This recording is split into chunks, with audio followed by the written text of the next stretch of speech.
અરવલ્લી જિલ્લા ભાજપ સંગઠન પ્રમુખ તરીકે ભીખાજી ઠાકોરની વરણી બાદ ધનસુરા તાલુકા ભાજપ દ્વારા તેમનો સન્માન સમારંભ યોજવામાં આવ્યો હતો. આ સમારંભમાં રાજ્ય સરકારના મંત્રી ભીખુસિંહ પરમાર અધ્યક્ષ સ્થાને ઉપસ્થિત રહ્યા હતા. તો આ કાર્યક્રમમાં ધનસુરા તાલુકા ભાજપ સંગઠનના કાર્યકર ભાઈઓ બહેનો મોટી સંખ્યામાં હાજર રહ્યા હતા. જિલ્લા ભાજપ પ્રમુખ ભીખાજી ઠાકોરે પોતાના સંબોધનમાં જણાવ્યું કે સંગઠનથી જ સરકાર બને છે.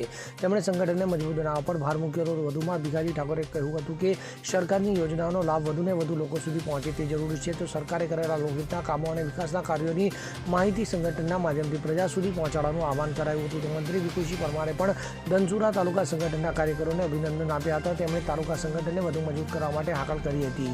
તો સંઘ શક્તિ કલયુગે ક્ષેત્રને સાકાર કરવા માટે ભાજપ સંગઠન કટિબદ્ધ હોવાનું આ પ્રસંગે જણાવવામાં આવ્યું હતું. Bureau report CN24 news. હવે જુઓ દેશ દુનિયાની તમામ ખબરો તમારી આંગળીના ટેરવે.